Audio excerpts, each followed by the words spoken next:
ዛሬ መላው ዓለም ስለ ኢትዮጵያ እያወራ ነው። እንዴት መሰላችሁ?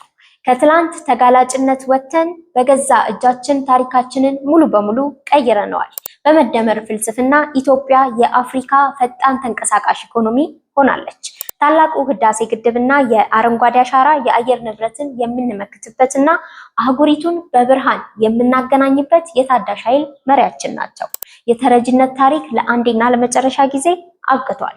በትላንትናው ዕለት እርዳታ ስንጠብቅ የነበረን ሀገር ዛሬ በበጋ ስንዴ የምግብ ሉዓላዊነትን አረጋግጠን የራሳችንን ፍላጎት አልፈን ወደ ውጭ መላክ ጀምረናል። ኢትዮጵያ ታምርት ብሔራዊ ንቅናቄ የሀገር ውስጥ የማምረት አቅምን በከፍተኛ ደረጃ አሳድጎ የኤክስፖርት ጣሪያውን ሰብሮታል።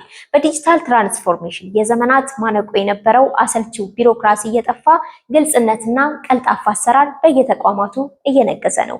ይህ ሁሉ ስኬት ግን ዘላቂ የሚሆነው በትውልድ ቅብብሎች ነው። ስለዚህ አሁን ትልቁ ስራ ቀጣዩ የቤት ስራችን የሚሆነው ቀጣዩን ትውልድ በቴክኖሎጂ በዲጂታል እውቀትና በፈጠራ ማብቃት ዓለም አቀፍ ተወዳዳሪ ማድረግ ነው። የአድዋን ታሪካዊ ነፃነት በዘመናዊ የኢኮኖሚ ልዕልና የደገመችው ኢትዮጵያ የራሷን እድል በራሷ መወሰን እንደምትችል በተግባር አሳይታለች። በውጭ ተጽዕኖ ሳይሆን በሀገር በቀል እውቀት፣ በባዕዳን እርዳታ ሳይሆን በገዛ እጆቻችን በገነባነው የህዳሴ ግድብና በጋዝ ስንዴ አብዮት የአፍሪካን እውነተኛ ትንሣኤ በገሃድ አስመስክረናል። ሶስና ነኝ። የፋና ዲጂታል ቤተሰብ ይሁኑ።